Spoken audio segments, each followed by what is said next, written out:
Hey, what it do, Sports Warrior? Welcome to the Real Untouchable Podcast with me, Ray Diggs. I got a great segment for you all.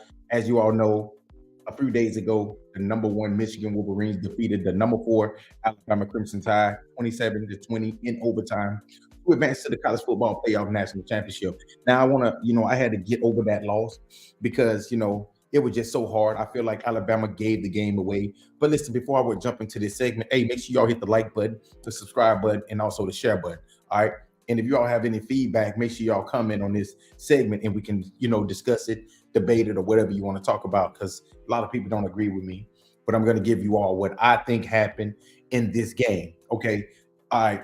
The Alabama Crimson Tide was defeated 27-20 in overtime in a game where they was up by 7 with 4 minutes to go in the game. It was 20-13. They pretty much had the game, but they allowed Michigan to march the ball down the field, get a touchdown, tie it up, and then they went into overtime in which Alabama gave the ball to Michigan first. Michigan ended up scoring Blake Crom 17-yard touchdown run. That would put them up 27-20, and then Jalen Milroe got the ball. And I think it was a lot of bad play calling, low snaps, and on fourth down, Jalen Milroe tried to run a power, and he didn't get it. So, what do I think about this game right here? Now, I'm going to break this game down for you and how I feel like Alabama should have easily won this game. Okay, Alabama was, Michigan came out as the more dominant team. I said this in the first half. I feel like Michigan pretty much bullied Alabama in the first half. I feel like they dominated them in the first half. Offensive line, defensive line, they pretty much outplayed them. But the reason how Alabama stayed into the game was pretty much McCarthy, JJ McCarthy pretty much had a bad first half. Now, in the second half, he came alive. He pretty much, carried Michigan, him, Blake Crom, and Wilson. They pretty much gave Michigan the game. But in the end, I feel like in the first half, the offensive line for Alabama was pretty much dominated through the first half. Jalen Milroe was pretty much didn't have couldn't pretty much do anything in the first half, was sacked 5 times.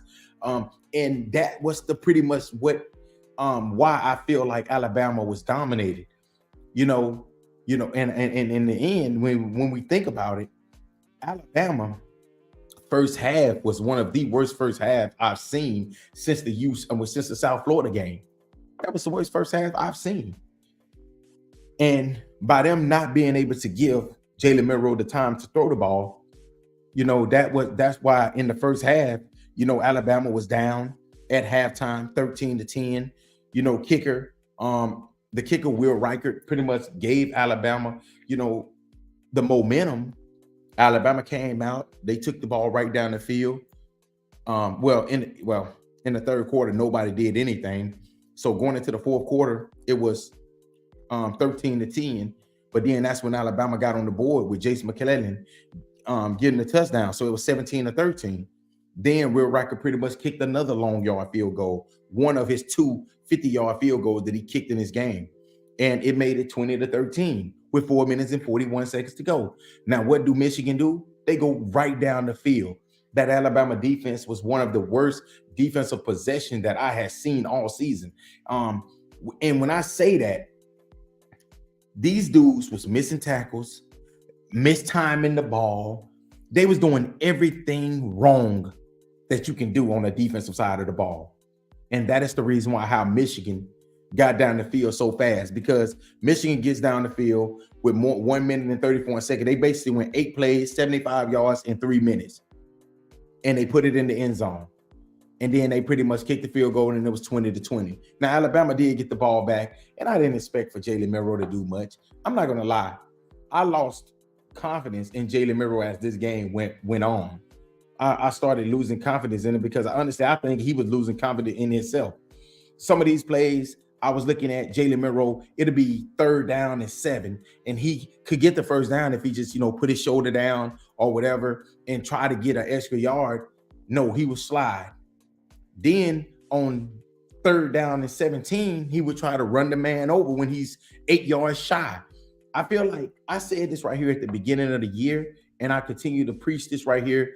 Jalen Milroe situational football was one of the worst of any quarterback that I've seen. And I feel like Jalen Milroe will come back this season. I think he's going to have a hell of a season next season. I think that he's going to be up there for the Heisman Trophy next season if he continue to get better as a passer. But this season right here, he was one of the worst when it came down to game management. He was one of the worst when it came down to situational football.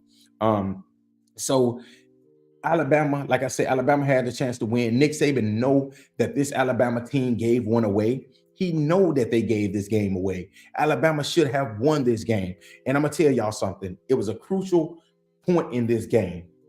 And I thought that Jalen Milroe would finish the game. It was 17-13. Alabama had the ball. First down at like the 40-yard line. First down and 10 at the 40-yard line. I said, you know what? This is a critical point in this game. This is where Jalen Milroe can end this game and put Alabama up 24-13 with 4 minutes to go in the game. The game would have been pretty much done because there's no way that they were going to score a touchdown and then get the ball back. Well, you can, but for the most part, the game was over with. When he did not get that ball in that end zone and they had to kick the field goal, I had a feeling then. I said, you know what? Michigan is going to win this game. Michigan is going to win this game. They gave Jalen Milroe the chance to finish the game. And that's why I said, when I look at people like Jalen Milroe, when I look at Tua Tagovailoa, and I look at Mac Jones and the former Alabama quarterbacks, Bryce Young would have finished that game. You give Bryce Young 1st and 10 at the 40-yard line to win this game and to put Alabama up by 11. I feel like, well, actually, it was actually more than, well, yeah, it would have been 24-13. You give Bryce Young 1st and 10 at the 40-yard line. I think Bryce Young pretty much sealed that game. There's no way Michigan would have won this game right here if Bryce Young was the quarterback for the Alabama Crimson Tide. And you can argue me down, you can say whatever you want to say, but it's no way that he wins, that Michigan wins this game with Bryce Young as the quarterback, because Bryce Young is going to figure out a way how to put this Michigan Wolverine team away. He is the closer, and that's what I think. When we look at the quarterback position this year, I think that was the one thing that Alabama did not have. That was one thing that they did not have this season, was a quarterback that can close the deal, that can seal the deal. And maybe next season next year he'll be a year older. I think that next year he finished the deal. But this season right here, it was just one of those times where I never felt like, Jalen Milroe could close the deal, could seal the deal for Alabama and send them to the national championship. And like I said, Bryce Young seals it. Now, I'm not going to talk about Jalen Milroe like he had a terrible game. He was 16 for 23, 116 yards. I guess, that's good. I guess that's great. But J.J. McCarthy was 17 for 27, 221 yards and 3 touchdowns. We had Jace McClellan. He said he wasn't supposed to play, but he still came in. He had 87 yards and 2 touchdowns. Blake Crum from Michigan, he had 19 carries for 83 yards. And then Isaiah Bond. I don't understand why they wasn't giving Isaiah Bond the ball. They have to be more. I just feel like when it came to Tommy Rees this year, I don't think he had the confidence in Jalen Milroe. It's just my opinion. I don't think he did. I don't think Nick Saban did. Maybe they can argue me down. They would say, yes, they did, but I don't think they did.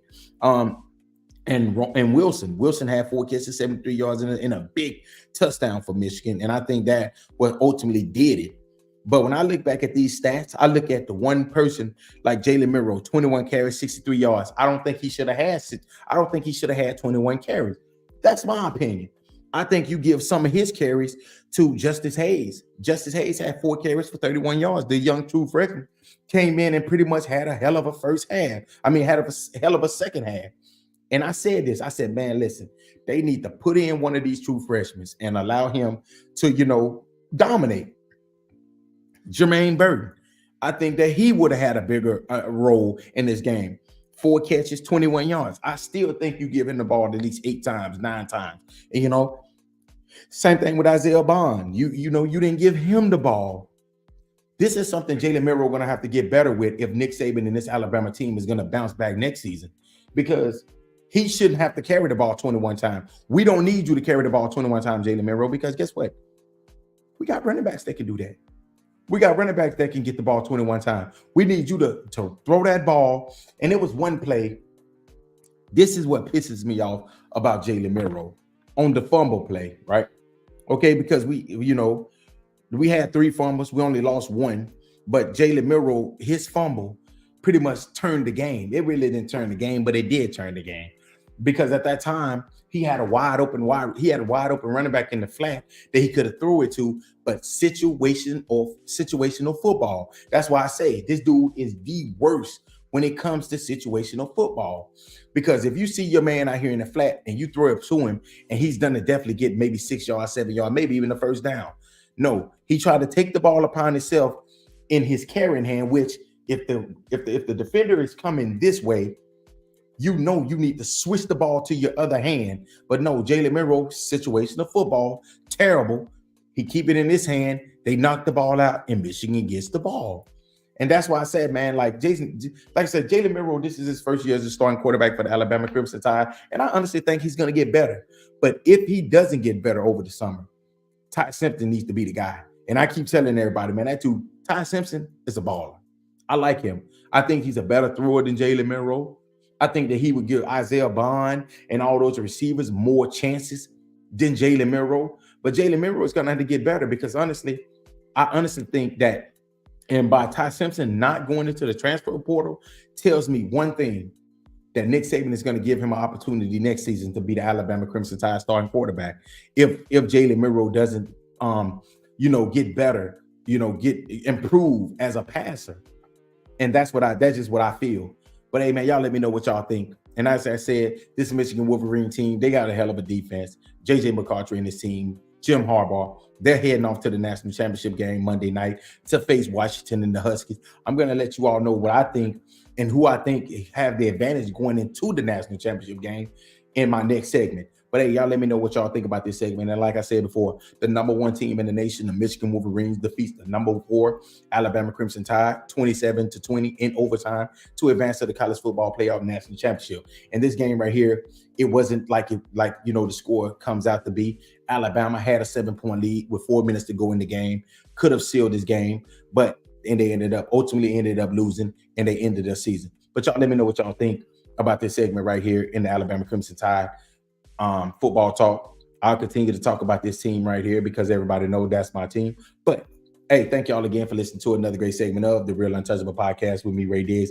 And like I said before, hey, make sure y'all hit the like button, the subscribe button, and also the share button, and give me your feedback on what you all think about this segment. Until next time, peace. Y'all have a great year. Hey, happy New Year to everybody as well. Peace.